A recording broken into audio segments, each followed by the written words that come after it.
Allahu Akbar.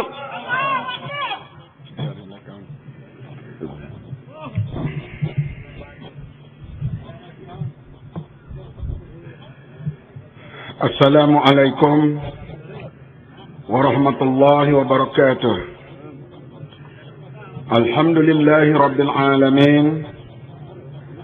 Wassalatu wassalamu ala asyrafil anbiya'i wal mursalin wa ala alihi wa sahbihi ajma'in. Yang mulia,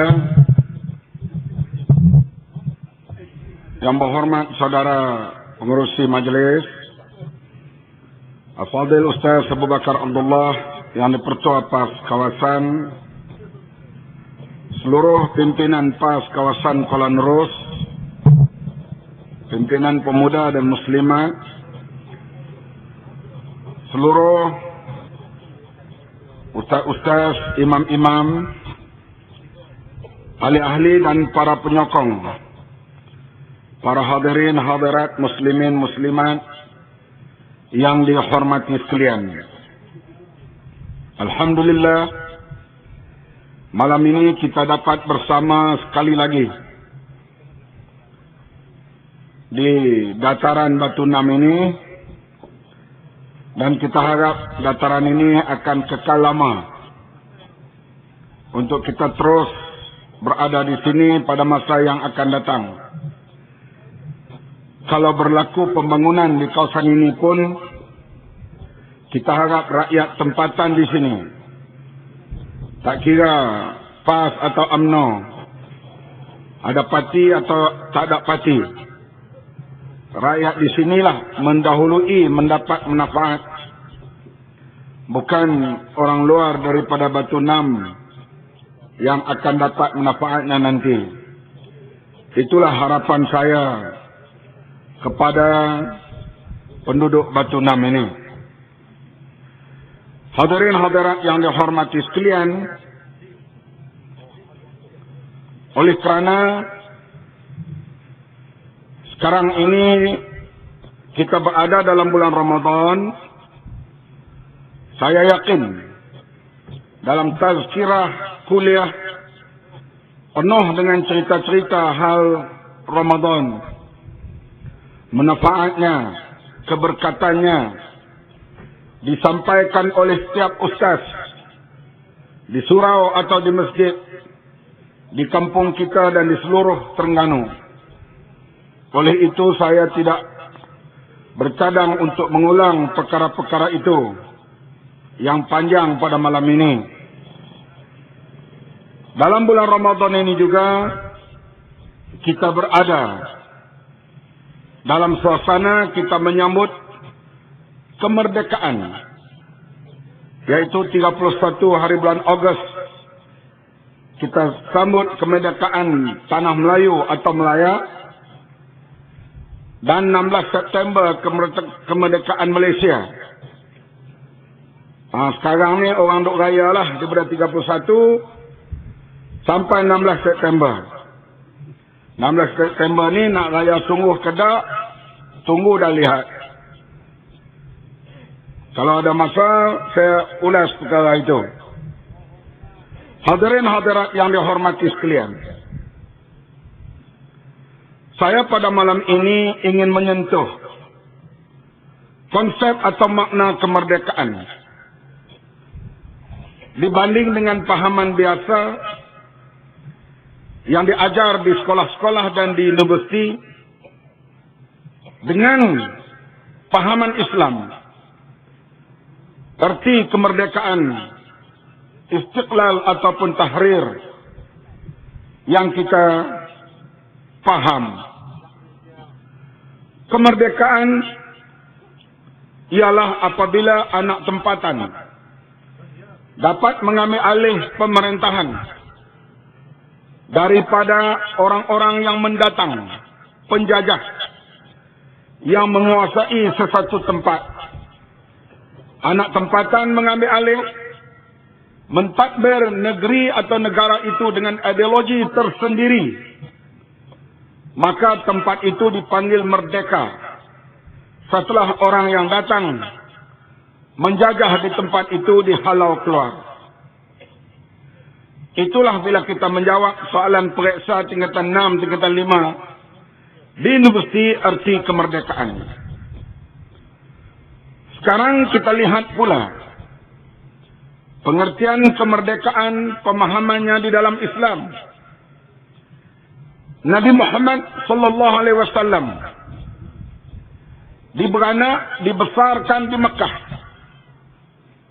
bermuamalah di Mekah, bermain, berniaga, bermuafakat, bermunakahat, semua aktiviti di Mekah.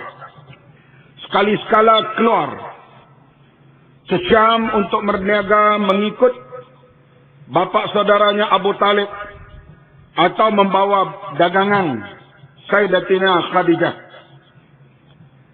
Itulah dia Muhammad ibnu Abdullah, seorang yang terpuji, akhlak mulia, menjadi penyelesai masalah kepada orang yang bertelingkah di waktu itu. Sifat baiknya, cerdiknya, amanahnya menjadi percakapan umum di kota Mekah. Setelah baginda mencapai umur 40 tahun, baginda diangkat menjadi Rasul, menerima wahyu daripada Allah untuk disampaikan kepada orang ramai.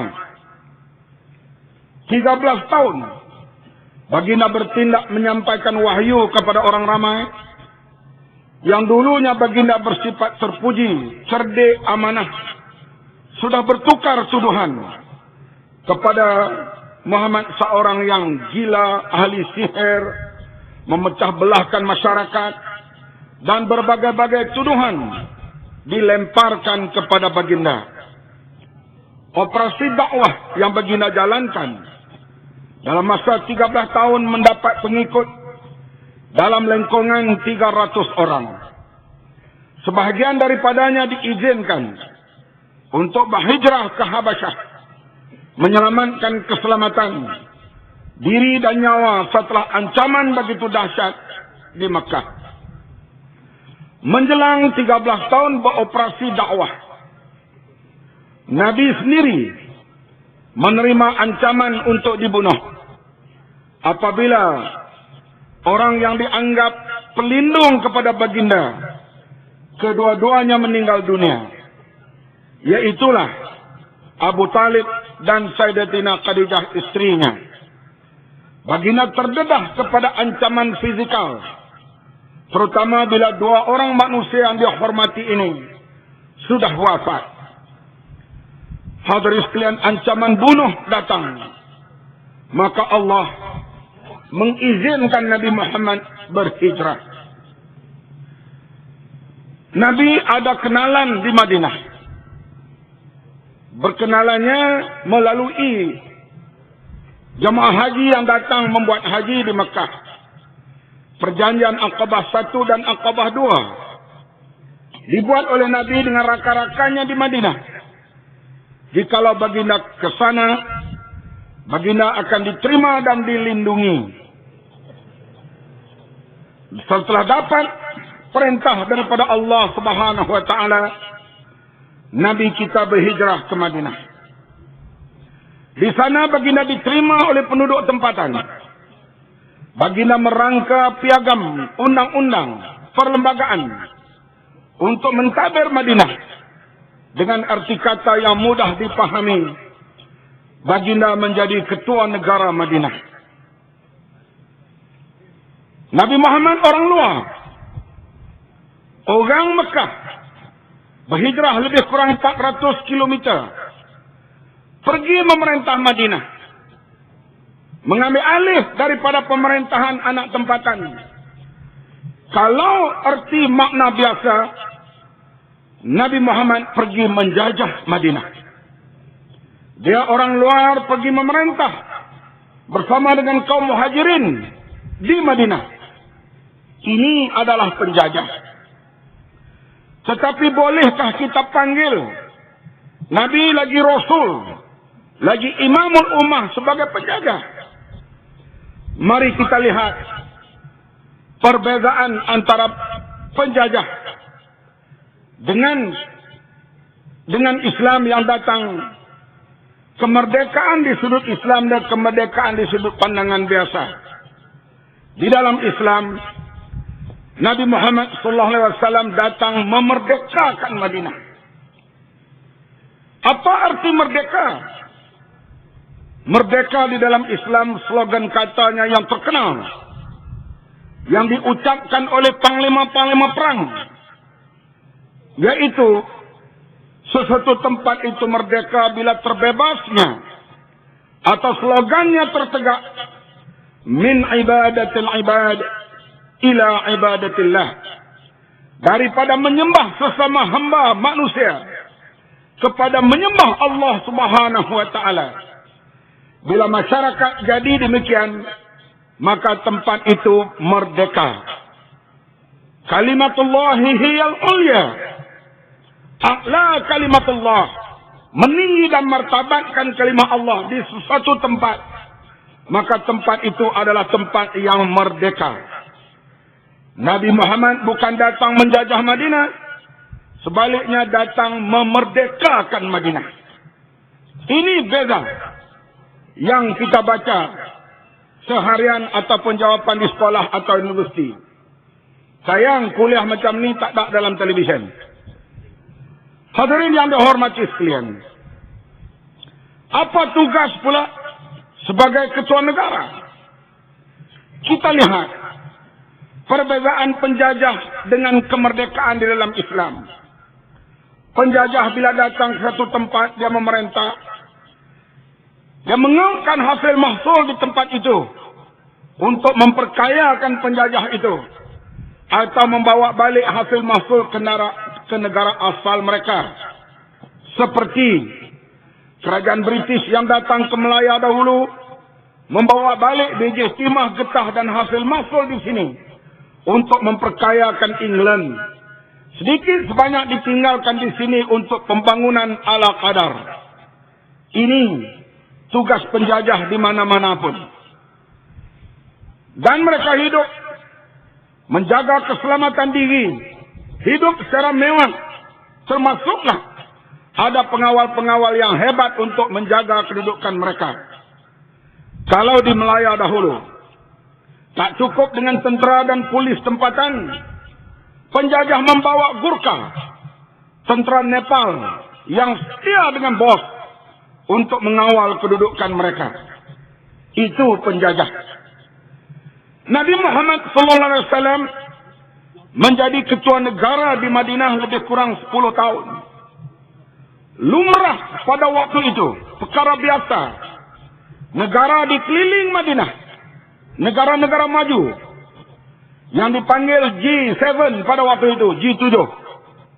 G7 sekarang ialah England, Jerman, Prancis, Itali, Amerika, Kanada, Jepun, China.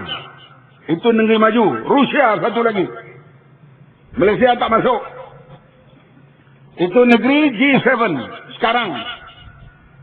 Masa Nabi memerintah Madinah, G7 atau negeri maju pada waktu itu, Rom, Parsi, Mesir, China, India, Yaman, Amerika waktu itu Re-Indian perintah.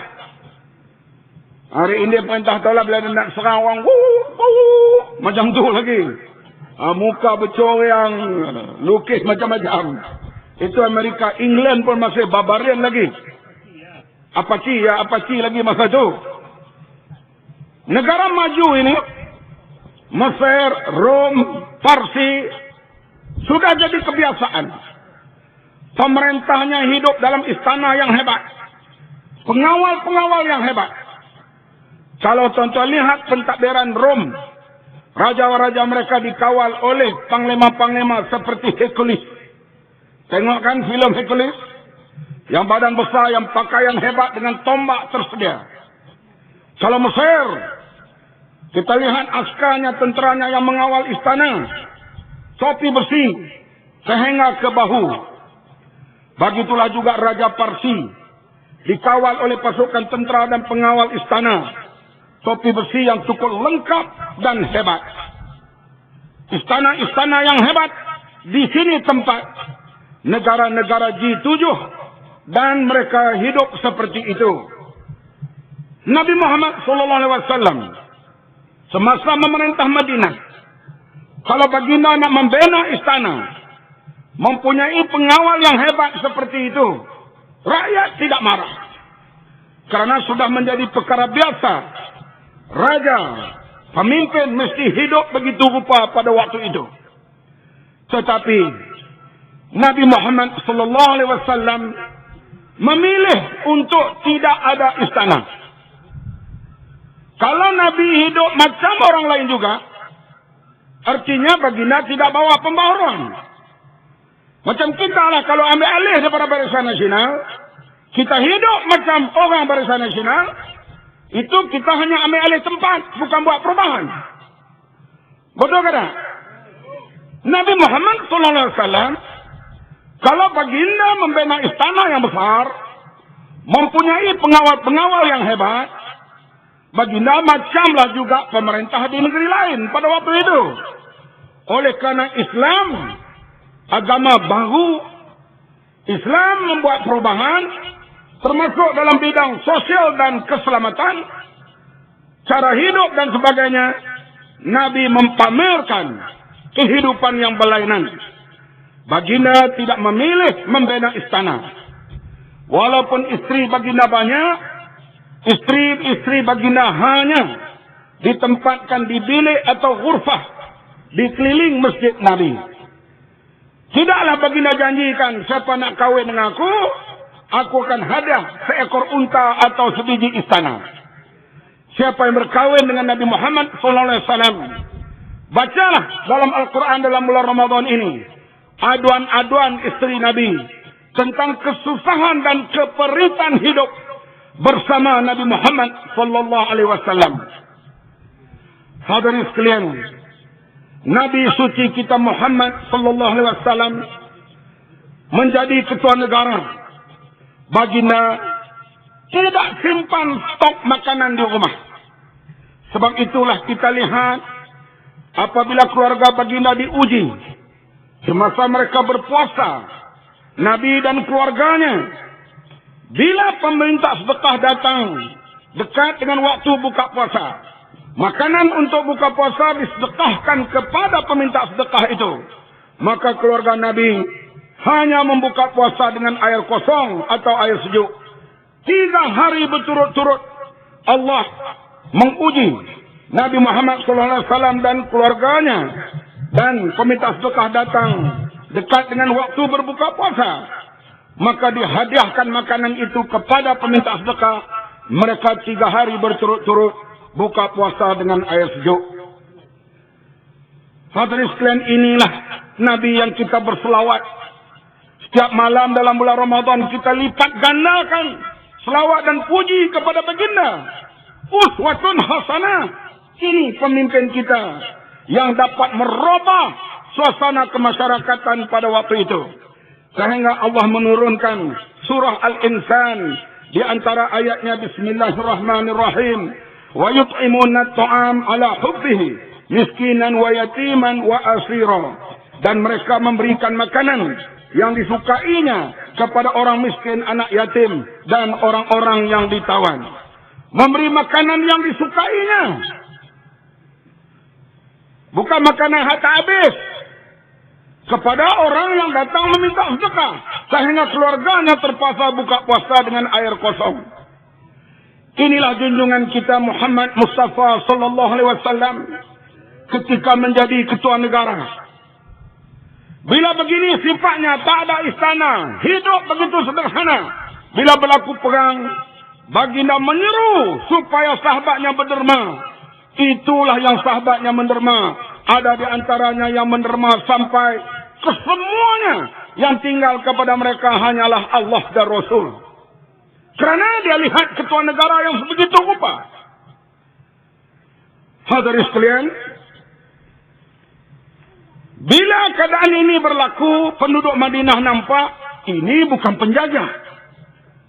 Kalau beginilah orang luar datang memerintah, ini bukan penjajah, ini satu pembaharuan dalam kemasyarakatan.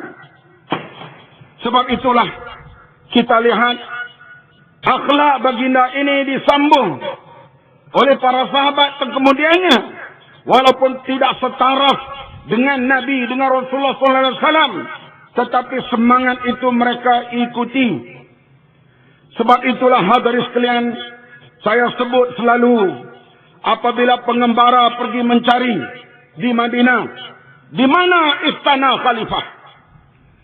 Bila mereka cari tak jumpa istana khalifah, di waktu itulah negara kafir jatuh satu demi satu ke tangan orang Islam.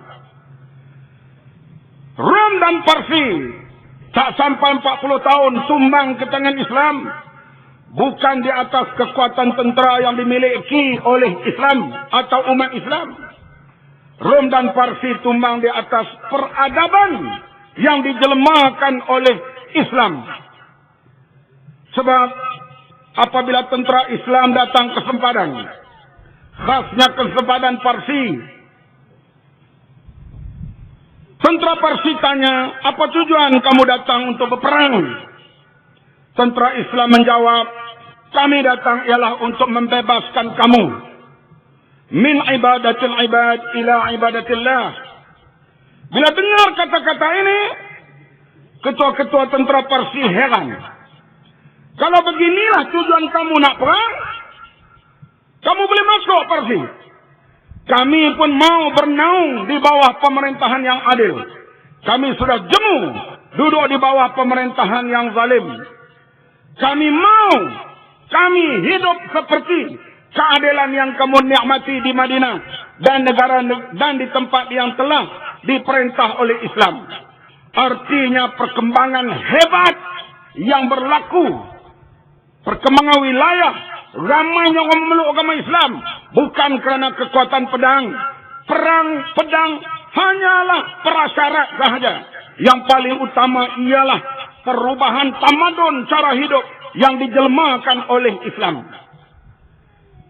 Inilah sejarah ini kita kena renung dalam bulan Ramadan yang mulia ini, untuk membuat perbandingan. Kenapa sekarang ini Islam tidak berkembang lagi, bertahan di tahap yang ada, bahkan murtad pula melanda, untuk menjadi bahan renungan kita. Balik kepada cerita kemerdekaan tadi.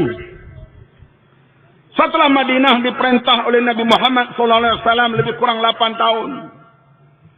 Sudah ada kekuatan, ramai orang memeluk agama Islam. Nabi menggerakkan tentera. Disebut tadi oleh Ustaz Abu Bakar Abdullah, lebih kurang 10,000 orang tentera Madinah dan orang luar pergi menyerang Mekah. Mekah negeri dia sendiri, tempat dia beranak. Artinya Nabi menyerang negeri dia sendiri. Apakah boleh dipanggil Nabi Muhammad sebagai pengkhianat negara? Boleh kita panggil Nabi kita pengkhianat negara? Dia serang negeri sendiri. Yang memerintah Mekah pada waktu itu bukan orang luar, bukan Parsi, bukan Rom, bukan Ethiopia, bukan Yaman. Yang memerintah Abu Sufyan, anak tempatan, UMNO tempatan, orang tempatan, bukan orang luar. Jadi semua exco menteri di Mekah orang tempatan. Nabi bawa orang luar menyerang. Artinya Nabi dalam istilah biasa pengkhianat negara. Tetapi di dalam Islam, Nabi Muhammad SAW memerdekakan Mekah.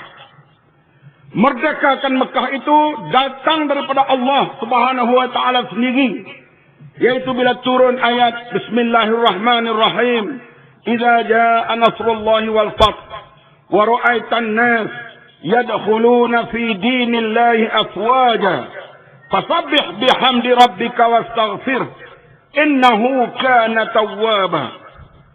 Kemerdekaan yang hakiki, kemerdekaan yang sebenar ialah apabila kita berjaya membawa manusia itu istighfar kepada Allah dan bertaubat kepada Allah Subhanahu wa taala. innahu kana tawwaba. Inilah kemerdekaan Mekah, Fathul Mekah yang disebut berlaku dalam bulan Ramadan, 10 hari bulan Ramadan. Hadirin sekalian, sebab itu istilah umum yang dipakai kadang-kalanya istilah itu menjerat orang Islam berada dalam dasar sekular dan nation state yang menyebabkan sekarang ini tak ada lagi perjuangan untuk memerdekakan sesuatu tempat. Sebab apa yang berlaku di Thailand misalnya, itu hal ehwal dalam Thailand. Apa yang berlaku di Kashmir, hal ehwal dalam Kashmir. Apa yang berlaku di Filipina, hal ehwal di Filipina. Domestic issue, kita tak boleh campur tangan. Inilah pahaman yang dipasak dalam pemikiran orang Islam 300-400 tahun kebelakangan ini, yang menyebabkan hilang persaudaraan Islam. Innamal mu'minuna ikhwah, sudah tidak ada lagi, sebab kita telah disempadankan dengan geografi ataupun nation state. Kita nak bercakap tajuk ni panjang lagi ni kalau kita nak pergi hal tamadun dan Islam dikurung dalam ideologi-ideologi baru yang menyebabkan umat Islam menjadi lemah di seluruh dunia sekarang ini. Hadirin hadirat yang dihormati sekalian, selepas pembukaan Mekah, tentera Islam bergerak pula pergi ke Mesir, pergi ke Parsi, pergi ke tempat lain. Sama juga, yaitu pergi membuka, yaitu membawa manusia min ibadatil ibad ila ibadatillah. Kita lihat tugas khalifah-khalifah, tugas gubernur pada waktu itu bukan untuk mencari kekayaan pribadi. Sayyidina Umar pernah menghantar seorang sahabat Abu Hurairah pergi bertugas menjadi gubernur di sebelah Bahrain. Masa pergi pakai serba lekeh. Kita contohlah macam baju bandel yang dibeli di Batu Enam. Baju murah, lekeh, tak bersetrika. Bertugas di Bahrain. Lebih kurang setahun balik bercuti. Bila balik bercuti, tengok jenama bajunya bertukar. Mahal-mahal.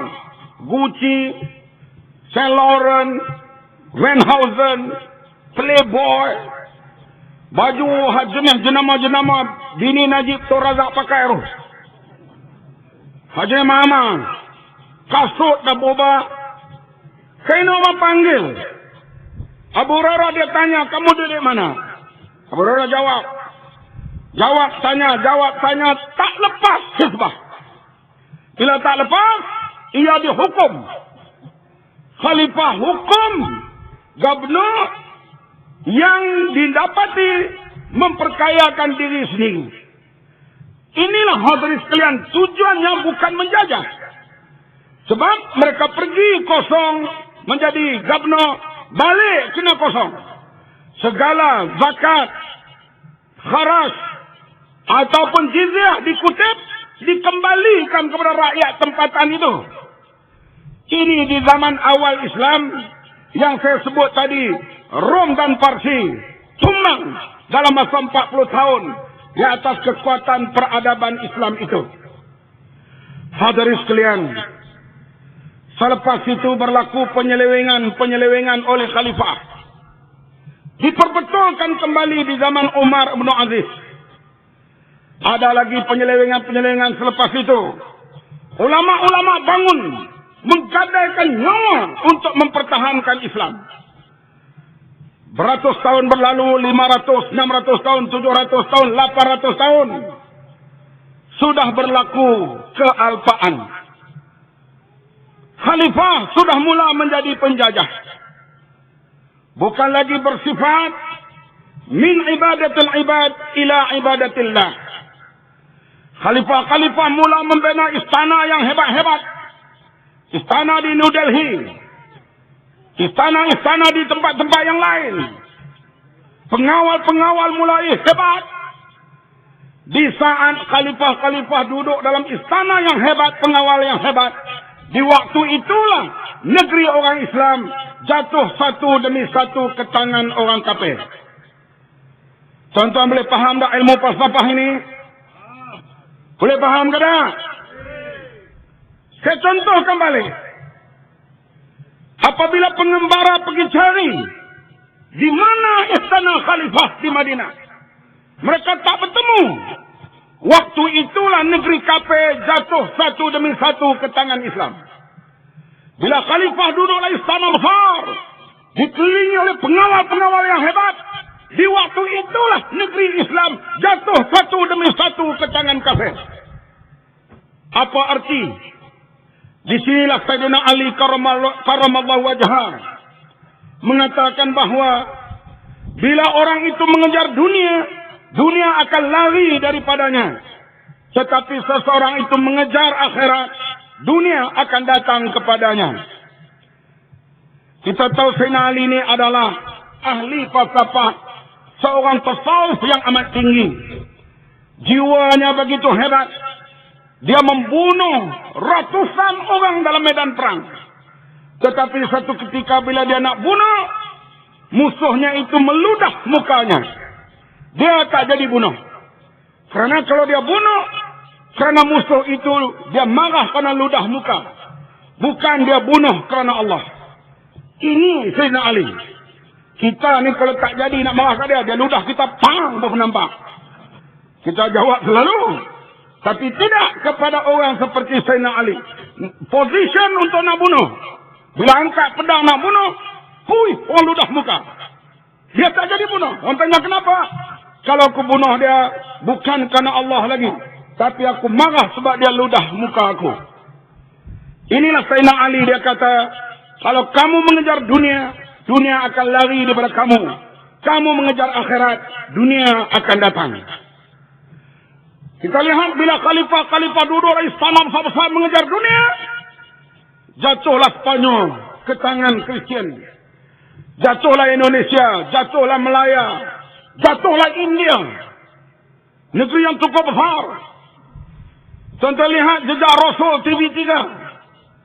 Bagaimana Qutbuddin Aibak membuat kutub minar. Di situ segala saintis Islam berkumpul menukar pandangan. Termasuk Ibnu Battuta, seorang yang mengelilingi dunia, yang mengatakan dunia ini bulat dibuktikan dengan petanya sekali. Di antaranya perbincangan ilmu berlaku di New Delhi, di bawah pemerintahan Islam. Semuanya itu jadi bahan sejarah. Sekarang India diperintah oleh Hindu. Istana dan tempat-tempat hebat ini bahan sejarah untuk kita pergi melancung di sana. Satu demi satu negara orang Islam hilang. Islam tidak lagi berkembang, bahkan bertahan. Lebih dahsyat lagi, murtad melanda di beberapa tempat yang berlaku di atas muka bumi ini. Hadirin hadirat yang dihormati sekalian, Islam kembali dalam keadaan dagang. Kita berkeyakinan Islam akan kembali. InsyaAllah hakikiyun, betul akan kembali. Saya melihat apabila muncul pemimpin-pemimpin Islam mutaakhir ini, yang kita lihat mengejar akhirat, saya yakin dunia akan kembali ke tangan orang Islam. Muncul pemimpin seperti Imam Khomeini, yang meninggal dunia tak ada harta apa satu, sedangkan dia memimpin negeri yang cukup kaya. Muncul orang seperti Tugu Nyaris, 5 penggal memerintah duduk di Pulau Melaka. Tugu Jahdi yang tetap duduk di Rusila di sebelah masjid. Bila muncul pemimpin-pemimpin seperti ini, nyatalah dunia akan kembali ke tangan Islam, insya-Allah. Contoh lihat, ini keyakinan kita. Muncul pemimpin seperti Presiden Iran, Mahmud Ahmadinejad. Dia tak ada kepentingan dunia. Orang nak bunuh apa? Dia peduli apa? Dia bukan ada istana. Dia pakai kereta pun kereta Peugeot umur 20 tahun. Pergi ke pejabat, bawa siang yang bini masak. Memimpin negeri yang kaya. Dia cakap apa dia nak cakap kepada Yahudi dan Amerika. Sebab itu, falsafah tadi betul. Bila pemimpin kembali hidup sederhana, mengejar akhirat, dunia akan kembali ke tangan Islam, insya-Allah. Ini perhitungan, sebab itu tuan-tuan jangan heran. Dalam pertarungan kebenaran ini, dalam Islam, perkara yang disuruh untuk kita tunjuk hebat dan kuat, ada perintah Allah. Wa'iddu lahum mastata'tum min quwwah wa min ribatil khail turhibuna bihi aduwallah wa aduwakum. Sediakan kekuatan semampu yang kamu mungkin. Kuda-kuda yang ditambat, kuda lah waktu itu. Sekarang ni artileri, meriam semua. Untuk menggerunkan musuh kamu dan musuh Allah. Persenjataan kena hebat. Bukan kita beli kereta kebal, simpan di gudang, di Kuantan, tak boleh keluar. Jalan mampu. Beli kapal terbang, naik di Kuantan, nak pergi ke Labuan, jatuh tengah jalan. Ini bukan wa'iddu lahum mastata'tum. Sebab itu kita lihat Iran bila dia memerintah, dia mencipta senjata. Perlu pandu jarak dekat, perlu pandu jarak jauh, kapal terbang, helikopter dan sebagainya. Kerana ulama yang memerintah di sana, mereka memahami wa'iddu lahum mastata'tum, bukan membina istana untuk pemimpin-pemimpin. Faham? Faham apa? BN boleh menang lagi di Terengganu. Yang datang ni fahamlah, yang tak datang tu teruk lagi. Saya sebut tadi, Nabi Muhammad dan pemimpin Islam waktu itu tak dipanggil penjajah. Kerana mereka datang min ibadatul ibad ila ibadatillah.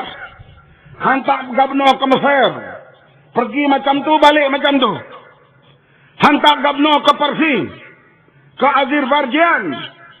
Sayyidina Umar, Sayyidina Ali tulis surat, harta semua amanah Allah. Satu sen pun kamu kena jaga. Maka gubernur pergi macam tu, balik macam tu. Rakyat tempat itu lihat, ini bukan penjajah. Tapi mereka datang untuk membebaskan kami daripada memperhamba sesama manusia kepada memperhamba diri kepada Allah Subhanahu wa ta'ala. Sebab bukan tujuan mencari kekayaan kepada mereka yang datang memerintah. Ini kita tidak, yang memerintah walaupun nak tempatan jadi penjajah. Dulu penjajah tersebut, sekarang penjajah kemana? Betul ke tak? Sikit-sikit projek, Jusoh. Projek A, Jusoh. Marihat B, Jusoh. Marihat C, Jusoh. Rakyat pula nganga. Tengeh, macam kebau baru minum air. Tengeh, saya tak tahu apa. Hadirin hadirat yang dihormati sekalian. Kita melihat keadaan ini, saya kata tadi lama kelamaan, berlaku di zaman sebelum kita lebih teruk. Zaman kita ini, kebangkitan Islam mula dirasai. Walaupun jauh daripada akhlak kita daripada zaman, kita kata 4 sahabat. Jauh daripada zaman Umar bin Aziz, akhlak dan peradaban. Tetapi bau-bau itu telah mula ada. Alhamdulillah, kebangkitan itu ada sedikit sebanyak mutakhir ini, walaupun belum lagi penuh. Hadirin sekalian, negara yang terakhir yang diberi amanah memerintah dunia Islam dan menjaga umat Islam ialah pemerintahan Turki Osmaniyah. Semasa pemerintahan Turki, pelembagaan yang Islam, Dustur Al-Quran. Tetapi khalifah-khalifahnya sudah ada yang menyeleweng. Sudah mula membina istana dan mengumpul kekayaan. Boleh tahan lagi kerana dusturnya masih Islam. Tentera Turki gugur di mana-mana pun dipanggil syuhada. Sama ada perang dunia pertama atau sebelum itu, mana-mana Turki menghantar tenteranya yang mati disebut syuhada. Syahid kerana mereka berjuang untuk daulah Islam yang meletakkan Al-Quran sebagai dustur, walaupun ada raja-rajanya yang menyeleweng. Turki yang memegang amanah ini termasuklah melindungi Palestin dan Baitul Maqdis. Saya sebut tadi, ada kesilapan dan kesalahan di pihak mereka. Yang paling dahsyat lagi, di dunia Arab sudah mula masuk pahaman-pahaman yang menyeleweng. Pahaman-pahaman asabiyah qaumiyah, nasionalisme sempit, bukan lagi bersifat watan, tapi nasionalisme sempit mulai masuk. Orang-orang Arab mula menganggap Turki sebagai penjajah.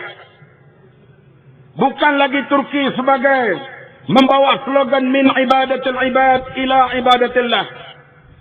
Saya kata tadi ada kesalahan di pihak Turki, tetapi lebih hebat lagi salah di pihak Arab. Karena menganggap Turki sebagai penjajah. Bila berlaku keadaan sebegitu rupa, golongan Salafiyah, Kristen, Yahudi mengambil peluang. Kerana mereka ini kita tahu telah disebut dalam Al-Quran, yang disebut oleh ustaz kita tadi, walan tarda ankal yahud walan nasara hatta tattabi'a millatahum.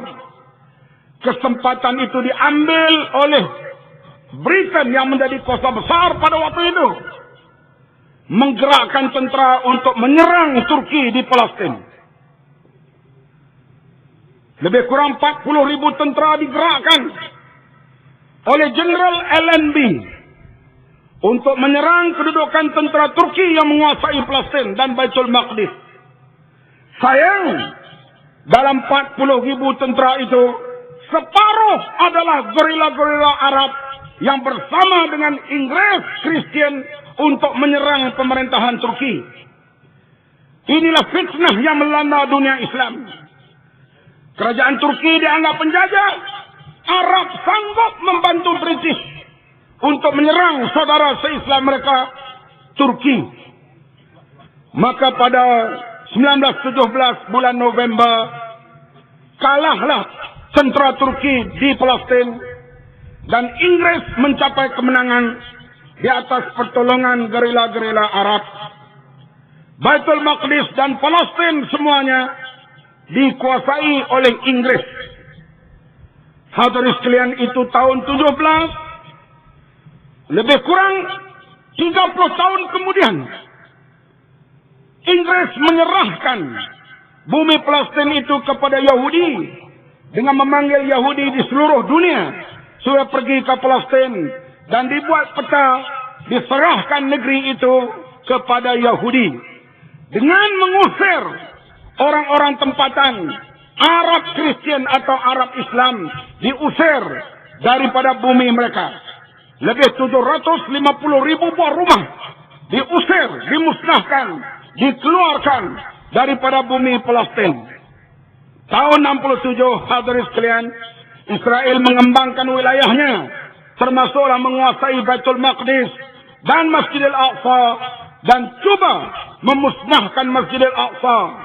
Selepas itu dengan membakar sebahagian daripadanya.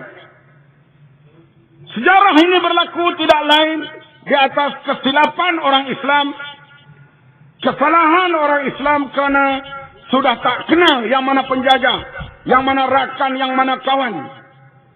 Akhirnya hadirin sekalian, Arab yang berharap. Bila tewasnya Turki, mereka lah yang akan ambil alih Palestin. Sebaliknya apa yang berlaku, tewasnya Turki, Yahudi lah mengambil alih Palestin. Hadirin yang dihormati sekalian, kita lihat rakyat Palestin terus bangun berjuang. Daripada tahun 17 sampai sekarang, dekat 100 tahun. Tak kira mazhab, tak kira ideologi, mereka bangun lawan dengan Yahudi. Saya pergi ke sidang Palestin yang dibuat di Brussels bulan Mei yang lalu. Ni perangai orang Arab Palestin ni. Masa makan pagi di hotel, saya tengok dia ambil babi, pork, khinzir. Saya kata tu babi tu. Dia ni perempuan. Dia kuih babi. Kuah dia tak buang. Dia kuih gitu. Oh, sorry. Dia buang daging, kuah tu situ. Dia ambil lauk lain. Kalau saya tak tegur, dia makan babi tu.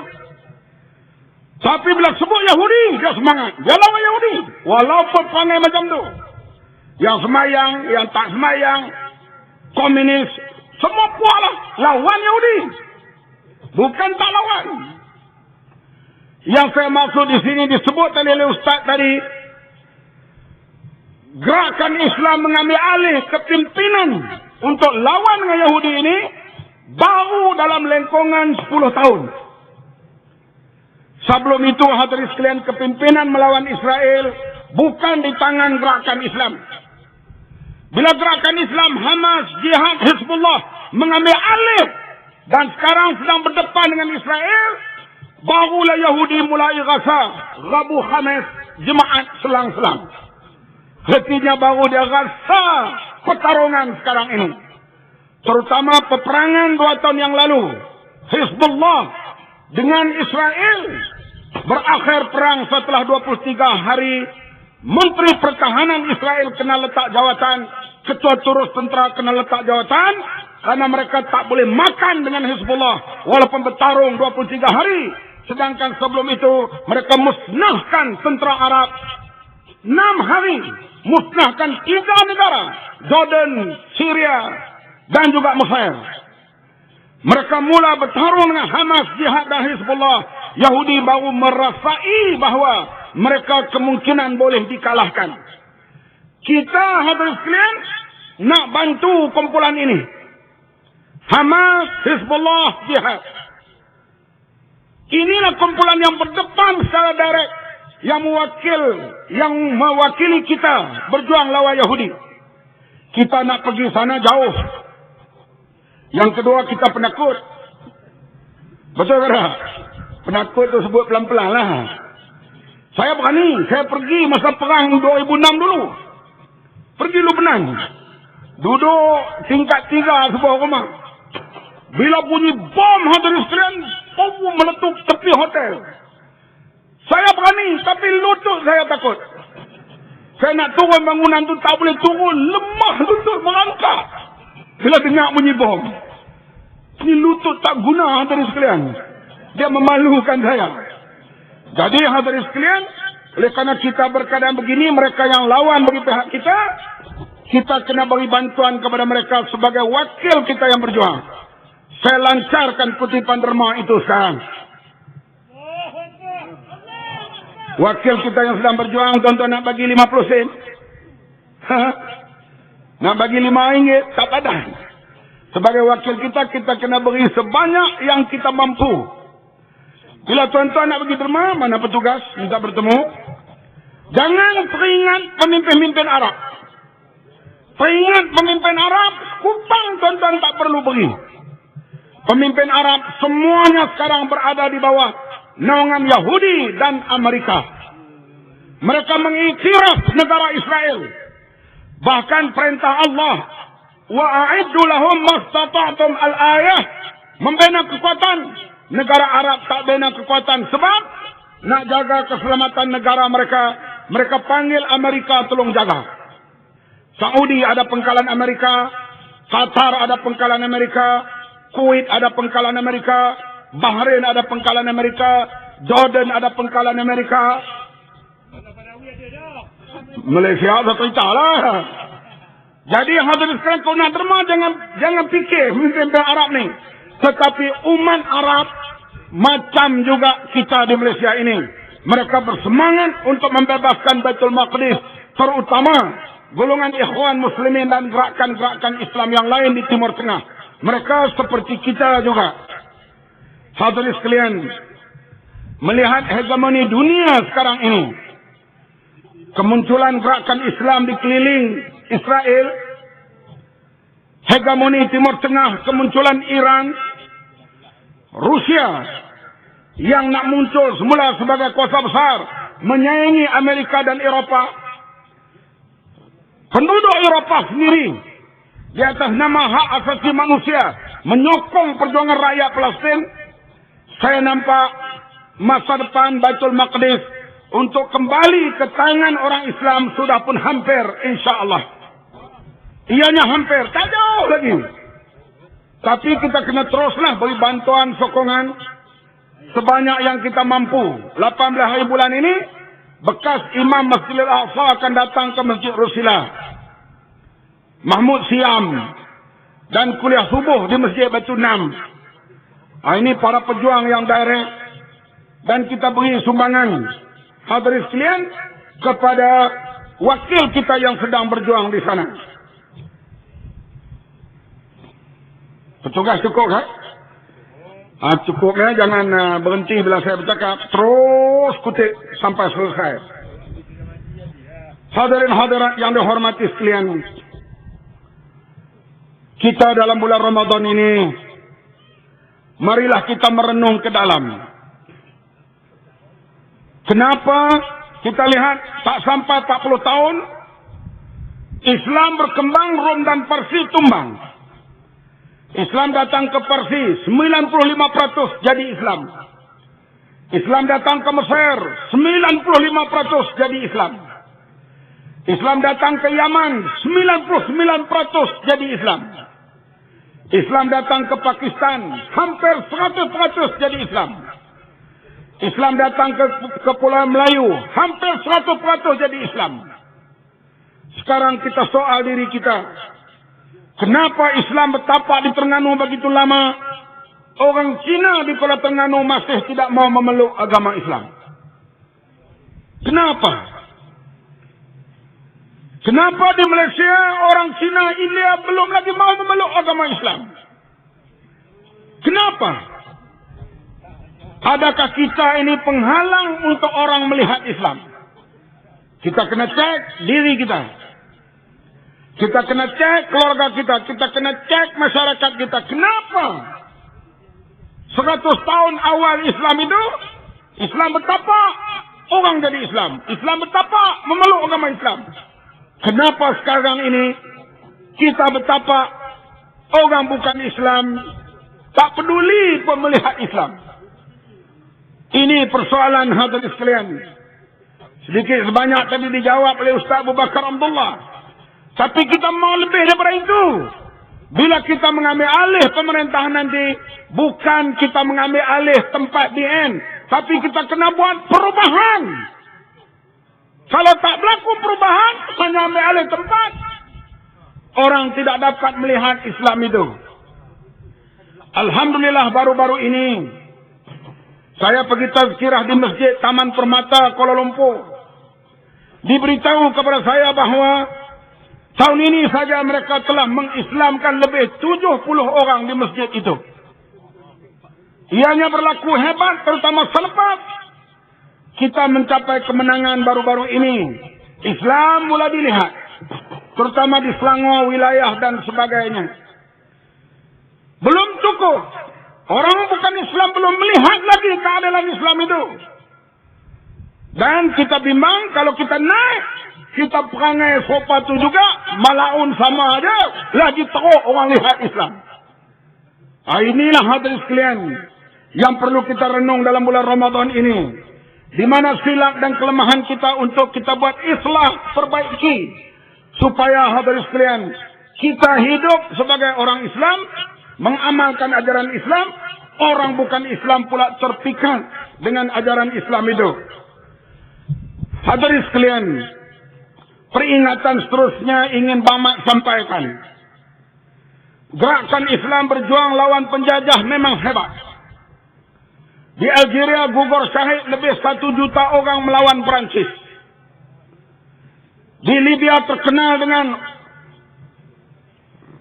Lion of the Desert Omar Mukhtar melawan Itali. Sampai Hollywood buat filem kehandalan Omar Mukhtar melawan Itali. Semua orang tahu gerakan Islam melawan penjajah.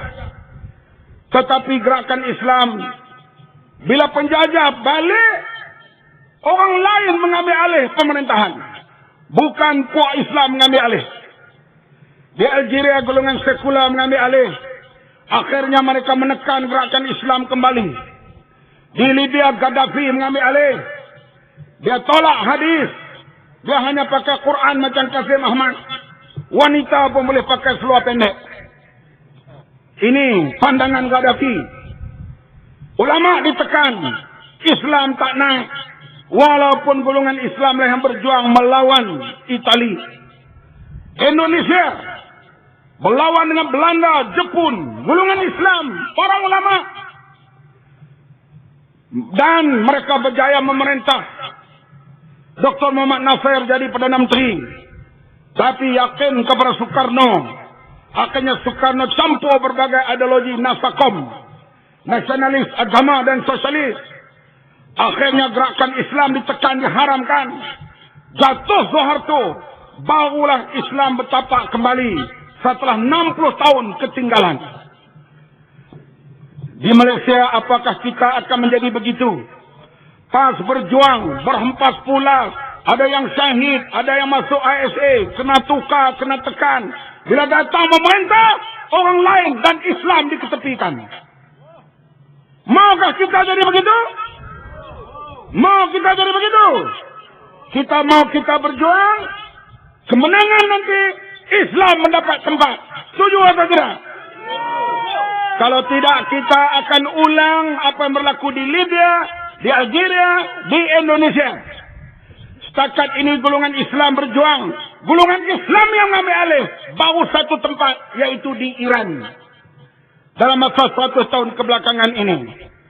Ulama dan pejuang Islam berhempas pula lawan Syah dan Amerika.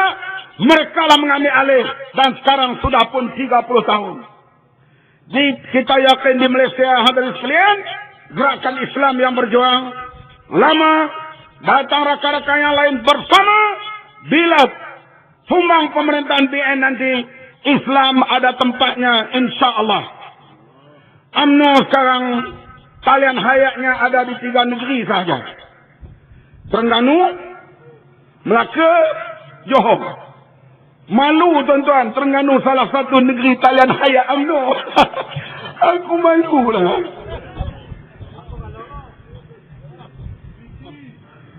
Tengoklah hadirin sekalian. Saya bertanding di Kuala Terengganu kalah. Di antara puncak kalahnya karena saya orang luar. Naik spanduk Mak Sabu anak siapa? Unistate dengan parlimen berbeza lebih 2,000. Karena saya orang luar. Saya kata kalau orang Terengganu tak undi saya karena saya jahat. Saya kasar. Saya ni suka tipu orang. Tak apa. Janganlah undi kalau macam tu. Tapi janganlah tak undi kerana orang luar. Malu. Lim Guan Eng orang Melaka. Pergi bertanding di Pulau Pinang. Menang dan jadi pula ketua menteri. Orang Terengganu tak rasa malu kan? Orang Cina tak main isu asabiah. Kita main isu anak tempatan dan luar. Saya tak kecil hati kalah. Tak apa. Saya kasar, saya jahat. Saya barangkali bila menang esok tak melawat kawasan. Karena itu tak undi, tak apa. Tapi tak undi kerana orang luar. Malu kita pada orang Cina.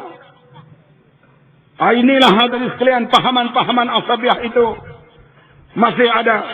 Dan sekarang ini talian hayat UMNO ada di Johor, Melaka, Terengganu. Negeri lainnya UMNO semakin pupus. Kalau di Pematang Pauh baru ni pilihan raya hadirin sekalian. Sekarang ni pun lepas pilihan raya, dia nak letak orang UMNO nak letak simbol dacing di kereta mereka pun dah malu. Nak mengaku UMNO pun dah malu. Di Selangor, di sebelah sana, sayang talian hayat ni berpindah ke Terengganu. Kita harap talian hayat ni kita putuskan, boleh atau tidak? Hadirin sekalian, kita harap perubahan boleh berlaku dalam bulan September. Ataupun kalau tak berlaku, paling kurang pilihan raya akan datang. Betul atau tidak? UMNO tak boleh selamat dah sekarang. Berkelahi ni dah makin teruk. Ini belum bulan Oktober ni. Sekarang kita lihat Mahyudin Yassin dikatakan pecah janji. Warta berita saya jangan tengok. Tadi saya beritahu kepada kawan, cepat kita pergi tengok warta berita. Nak tengok UMNO berkelahi dengan UMNO. Betul ke tidak? Pak lah hantar Mahyudin, Mahyudin hantar Pak lah. Mahathir keluar, UMNO masuk balik. Tengku Razali pun dia kira macam mana bawa Mahathir masuk. Dia nak lawan Pak lah. Teruk, Pak lah pula muka pucat ni. Kalau macam ni semua habislah saya. Dah janji dah. Bulan 10 no 2010 awak ni pindah pula. Aku tengok muka dia lah. Kesian kepala. Dia haru. Dia bukan masalah lawan kita. Lepas memang lawan dia tak ada masalah. Tapi sama-sama UMNO pening. Dan dia bimbang kuasa hilang sebelum pilihan akan datang. Inilah yang membimbangkan mereka. Betul atau tidak? Jadi kita hadirin sekalian, kita bersedia, kita tambahkan kekuatan. Janganlah pilihan akan datang. Terengganu terletak dalam negeri talian hayat UMNO.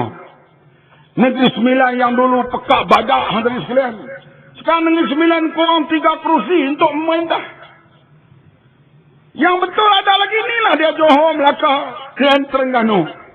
Terengganu tak sangka lah negeri yang biasa kita perintah. Tahun 59, biasa kita merintah tahun 99. Sekarang menjadi talian hayat UMNO. Di antaranya karena wang ihsan setahun lebih kurang 40 juta. Dipastikan setiap 5,000 orang satu parlimen diberi wang ihsan semata-mata untuk mempertahankan undi UMNO dan BN. Hadirin sekalian, sampai bila kita nak berada di tahap itu?